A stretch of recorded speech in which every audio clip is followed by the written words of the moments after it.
भगवान श्रीहरि विष्णु के 10 अवतार पार्ट 2। आपका स्वागत है गुरु ब्रह्मा गुरु विष्णु चैनल पर। स्वस्थ रहे मस्त रहे। चैनल को जरूर सब्सक्राइब करें, तभी तो हमारे हर वीडियो का नोटिफिकेशन आप तक सबसे पहले पहुंचेगा।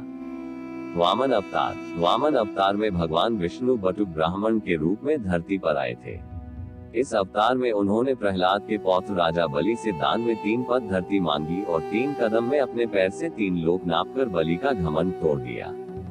सत्ययुग में प्रहलाद के पौत्र दैत्यराज बलि ने स्वर्गलोक पर अधिकार कर लिया।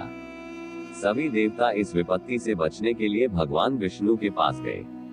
तब भगवान विष्णु ने कहा कि मैं स्वयं देव माता अदिति के गर्भ से उत्पन्न होकर तुम्हें स्वर्ग का राज्य दिलाऊंगा। कुछ समय पश्चात भगवान विष्णु ने वामन अवतार लिया।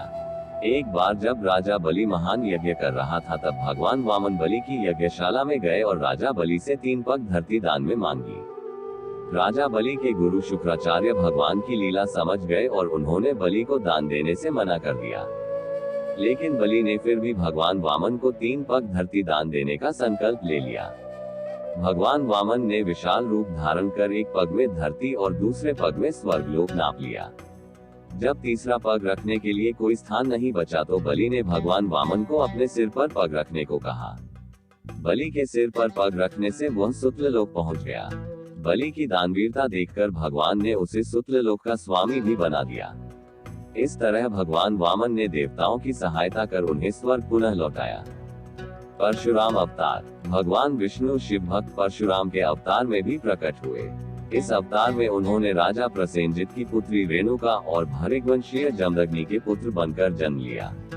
इस अवतार में उन्होंने क्षत्रियों के अहंकारी विध्वंस से संसार को बचाया। हिंदू धर्म ग्रंथों के अनुसार परशुराम भगवान विष्णु के प्रमुख अवतारों में से एक थे। प्राचीन समय में महिष्मती नगरी पर शक्तिशाली हयवंशी क्षत्रिय कार्तवीर्य अर्जुन सहस्त्रबाहु का शासन था। वह बहुत ही अभिमानी था और अत्याचारी भी। एक बार अग्निदेव ने उससे भोजन कराने का आग्रह किया। तब सहस्त्रबाहु ने घमंड में आकर कहा कि आप जहां से चाहें भोजन प्राप्त कर सकते हैं, सभी ओर मेरा ही राज है। तब अग्निदेव ने वनों को जलाना शुरू किया। एक वन में ऋषि आपस तपस्या कर रहे थे। अग्नि ने उनके आश्रम को भी जला डाला।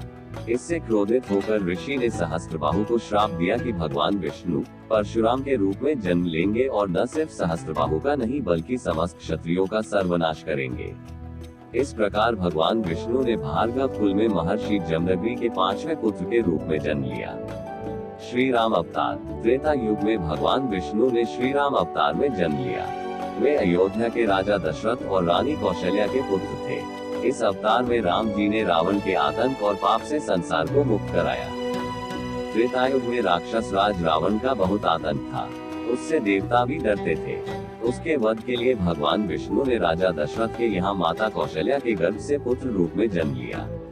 इस अवतार में भगवान विष्णु ने अनेक राक्षसों का वध किया और मर्यादा का पालन करते हुए अपना जीवन यापन किया।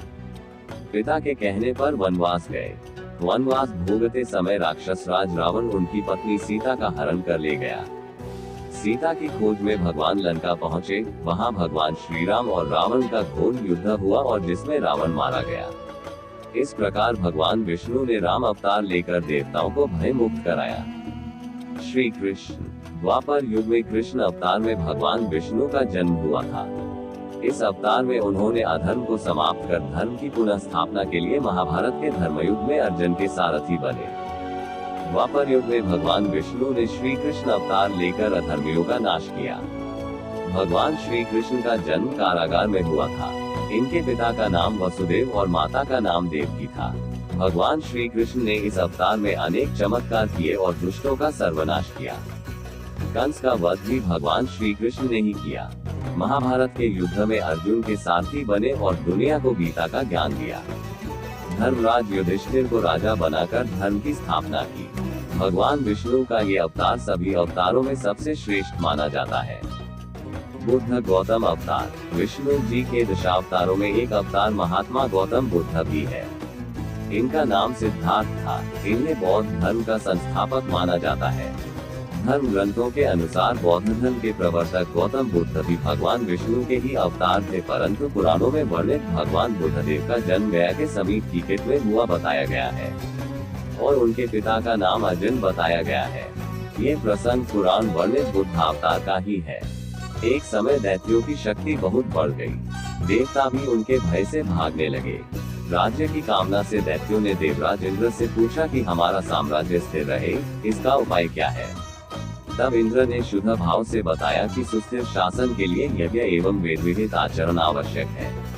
तब दैत्य वैदिक आचरण एवं महायज्ञ करने लगे, जिससे उनकी शक्ति और बने लगी। तब सभी देवता भगवान विष्णु के पास गए। तब भगवान विष्णु ने देवताओं के हित के लिए बुद्ध का रूप धारण किया। उनके हाथ में माजनी थी और वे मार्ग को बुहारते हुए चलते थे। इस प्रकार भगवान बुद्ध दैत्यों के पास पहुँचे और उन्हें उपदेश दिया कि यज्ञ करना पाप है। यज्ञ से जीव हिंसा होती है। यज्ञ की अग्नि से कितने ही प्राणी भस्म हो जाते हैं। भगवान बुद्ध के उपदेश से दैत्य प्रभावित हुए। उन्होंने यज्ञ व वैदिक आचरण करना छोड़ दिया। इसके कारण उनकी शक्ति कम हो गई और देवताओं ने उन पर हमला कर अपना राज्य पुनः प्राप्त कर लिया। कल्कि अवतार। धर्म ग्रंथों के अनुसार भगवान विष्णु का अंतिम और 10वां अवतार कल्कि अवतार होगा। इस अवतार में विष्णु जी कलयुग के अंत में प्रकट होंगे और धरती के सभी पाप व बुरे कर्मों का विनाश होगा। इसके बाद फिर से सतयुग की शुरुआत होगी। इस अवतार में विष्णु जी देवदत्त नामक घोड़े पर आरूढ़ होकर तलवार से दुष्टों का संहार करेंगे। धर्म ग्रंथों के अनुसार भगवान विष्णु कलयुग में कल्कि रूप में अवतार लेंगे। कल्कि अवतार कलियुग व सतयुग के संधिकाल में होगा। यह अवतार 64 कलाओं से युक्त होगा। ये है भगवान विष्णु के 10 प्रमुख अवतार जो कि पुराणों में वर्णित है। इस चैनल को जल्द से जल्द सब्सक्राइब जरूर कर लीजिएगा। आपका एक सब्सक्रिप्शन हमारे परिवार को बढ़ाता है।